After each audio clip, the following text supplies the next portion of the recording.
What's up, everybody? Welcome back to the channel. I am Alex, and today we are going to be talking about the bannings that they just announced. This banning is actually pretty substantial because it hit a bunch of different formats. We saw a lot of cards that we kind of figured were going to go, and then in my opinion, we saw some cards that are sticking around in certain formats, but we'll get to that. If you enjoy the content, make sure to smash the like and subscribe buttons if you dig it. Additionally, I stream 4 nights a week over on my Twitch channel at Alex, and I have a podcast called Control Freak that you should check out if you dig Control at all in any format. Additionally, hit me up on Twitter and we can talk about these bannings at Alex over there as well. But let's talk about these bannings. First things first, Brawl got hit with a banning. Yeah, you know, that fun format over on MTG Arena got hit with a pretty important ban. Wizards of the Coast in their article stated that Golo's Tireless Pilgrim was 10% of the metagame. And thinking about it, in a format that's as wide open as that one, that's pretty substantial. So I completely understand.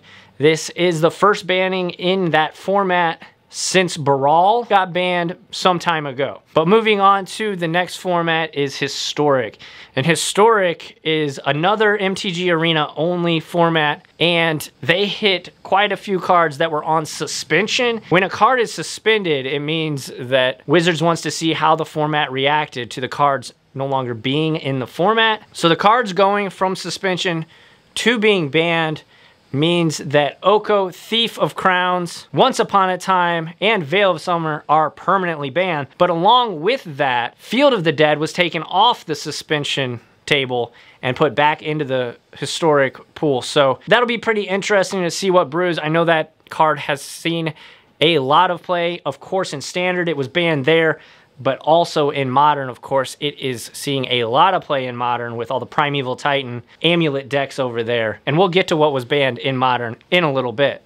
Legacy got hit with a ban, and us Azorius mages can rejoice because Underworld Breach was a deck that absolutely dominated the Miracles deck, and it has gotten hit with the ban hammer, so no more Underworld Breach combo in that format. I know a lot of people were reacting on Twitter about it, and a lot of the blue-white community, so if you are a blue-white mage, you definitely appreciate that. And the way that the deck works was it used Lion's Eye Diamond along with Brain Freeze, and you basically won on the spot. So that deck is no more. Underworld Breach is pretty busted. I think eventually it could get banned in Pioneer, but that is a conversation for a different day.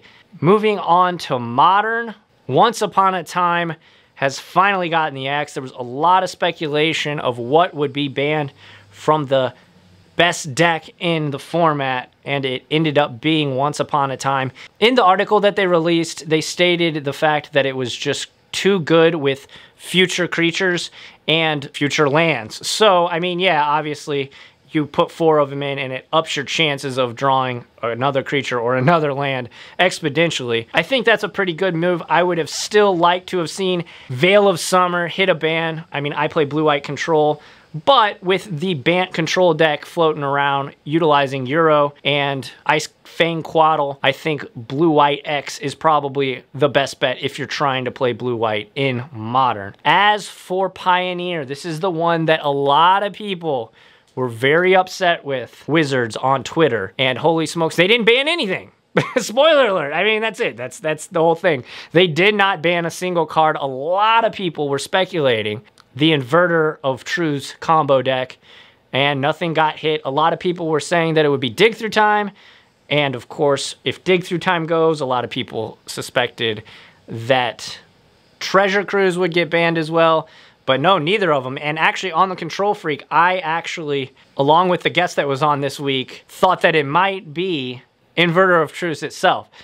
So, surprise, surprise, they didn't hit anything. Apparently, according to Wizards of the Coast data, which, I mean, come on, their data, they are pulling back the reins on data, they're hiding data. So, anytime Wizards of the Coast talks about data, I'm a little skeptical just because of how much Inverter has been dominating Paper Magic. But according to their Moto data, Inverter's only been winning 49% of its non-mirror match games against the field. So that's pretty interesting, actually, especially since we're seeing week after week of competitive paper Pioneer tournaments churning out 3 or 4 inverter decks at a time. Additionally, a lot of people thought that the Breach deck in Pioneer was going to get hit as well.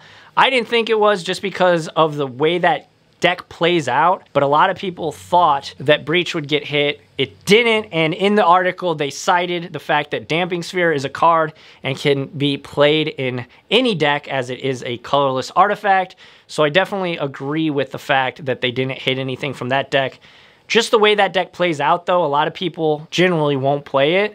You got to be kind of a devoted Storm player to play the Lotus Breach deck, and I'm happy to see how the metagame shifts now that there's no bannings, because I feel like a lot of people are going to double down on the inverter deck and really start to explore how powerful it is, despite what the data on Moto says. So it's really interesting to me that, you know, their data is supporting them. But anytime a company, and especially Wizards, cites their data and then is actively restricting their data, I think that's kind of a red flag. But that's just my opinion.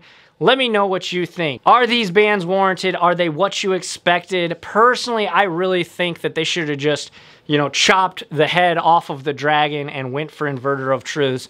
But that's me. I play blue-white in almost every format. And granted, it's not the worst matchup, but the deck is very, very powerful and very dominant. I know that bannings is a very volatile thing to be talking about in Magic the Gathering, the way that the hive mind culture is on the internet these days. But this is a video that I did want to share with you just to get the information out there, as well as share my thoughts on the bannings. I think almost everywhere the bannings were proper, but overall I think it was good. Let me know what you think in the comment section below. Again, I am streaming 4 nights a week over on Twitch, and make sure to smash that like and subscribe buttons if you dig the content. And remember, keep spreading that Azorius propaganda.